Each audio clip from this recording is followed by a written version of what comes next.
కాదు 2 కాదు 1,00,000 క్యూసెక్కుల నీళ్లు కన్నెపల్లి దగ్గర కిందికి సముద్రంలోకి వృధాగా పోతా ఉన్నాయి. ఇవాళ 1,00,000 క్యూసెక్కుల నీళ్లు కిందికి పోతుంటే వృధాగా పైన మొత్తం రిజర్వాయర్లన్నీ నోరెళ్ళు పెట్టి చూస్తూ ఉన్నాయి. పైన మిడ్మానేర్ కావచ్చు, కాళేశ్వరం, మరి మొత్తం ప్రాజెక్టులో ఉన్న ప్రతి రిజర్వాయర్లో కూడా ఇవాళ నీళ్లు లేక రైతులు మరి కనీసం నాట్లేసే పరిస్థితి లేదు. కింద 1,00,000 క్యూసెక్కుల నీళ్ళు ఏవైతే వృధాగా పోతున్నాయో వాటిని చూపెట్టడానికి రైతులు మొత్తం తెలంగాణలోని రైతాంగం మొత్తానికి ఈ ప్రభుత్వం యొక్క దుర్మార్గమైన వైఖరిని చూపెట్టడానికి కన్నెపల్లి దగ్గర పంప్ హౌస్లో మోటార్లు చాలు చేస్తే మేడిగడ్డ బరాజ్తో సంబంధం లేకుండా ఇవాళ మొత్తం తెలంగాణను సస్యశ్యామలం చేసే విధంగా కాళేశ్వరం ప్రాజెక్టు కేసీఆర్ గారు డిజైన్ చేసినారు. ఇవాళ బ్యారేజ్తో సంబంధం లేకుండా, మేడిగడ్డ బ్యారేజ్ గేట్లతో సంబంధం లేకుండా మరి 93.5 మీటర్ల ఎత్తులో గోదావరి ప్రవహిస్తే చాలు ఈ నీళ్లు కన్నెపల్లి పంప్ హౌస్లో మోటార్లు చాలు చేస్తే బ్రహ్మాండంగా నీళ్ళు ఇవ్వచ్చు, రైతులు నాట్లేసుకోవచ్చు. ఆ నీళ్లను చూపెట్టడానికి పోతుంటే ఇవాళ మమ్మల్ని జనగామలోనే అడ్డుకునే ప్రయత్నం చేస్తూ ఉన్నారు. ఈ ప్రభుత్వానికి ఇంత భయం ఎందుకని నేను అడుగుతున్నాను. కింద 1,00,000 క్యూసెక్కుల నీళ్లు వృధాగా పోతుంటే చేతగాని ముఖ్యమంత్రి నీళ్లు ఒకవేళ ఇస్తే మళ్ళా యూరియా ఇవ్వాలి, నీళ్ళు ఇస్తే పంట కొనాలి, మద్దతు ధర ఇవ్వాలి, నీళ్ళు ఇస్తే నీళ్లు వస్తే బోనస్ ఇవ్వాలి.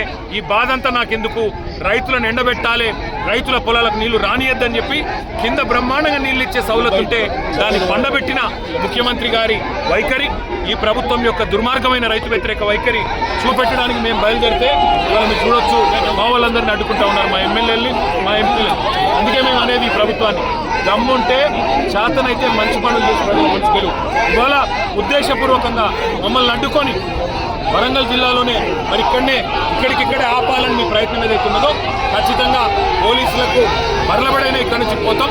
తప్పకుండా కన్నెపల్లి చేరుకొని అక్కడ ప్రవహిస్తున్న 1,00,000 క్యూసెక్కుల నీళ్లను రైతులకు చూపెడతాం. తెలంగాణలో ప్రభుత్వం ఎంత చేతగాని దద్దమ్మ ప్రభుత్వం ఉందో తప్పకుండా తెలంగాణ రైతాంగానికి మొత్తం చూపెడతాం. ఎందుకు అడ్డుకుంటున్నారు?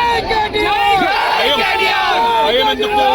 కింద 1,00,000 క్యూసెక్కుల నీళ్లు పోతుంటే చేతగాని ముఖ్యమంత్రి, కింద 1,00,000 క్యూసెక్కుల నీళ్లు పోతుంటే పైన పంటలు ఎండుతుంటే నాట్లేసే పరిస్థితి లేకపోతే కనీసం పట్టించుకునే తెలివిలేని ముఖ్యమంత్రి వాళ్ళ ప్రభుత్వం యొక్క దొంగతనం బయటపడుతుందనే భయంతో ఇలా మమ్మల్ని పోకుండా ఇక్కడ నిరోధించే ప్రయత్నం చేస్తాం. రేవంత్ రెడ్డి సూచనల రేవంత్ రెడ్డి అనే సన్నాసి సూచనల మేరకు దాన్ని వదిలిపెట్టాం. తప్పకుండా కన్నెపల్లి చేరుకుంటాం.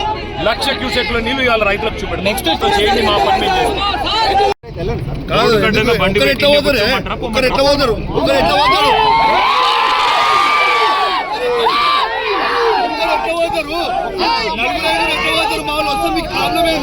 రేవంత్ రెడ్డి ఒక్కడే తిరుగుతుందా రాష్ట్రంలో?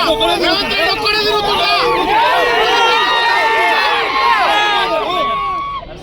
రేవంత్ రెడ్డి ఒక్కడే తిరుగుతుందా రాష్ట్రంలో?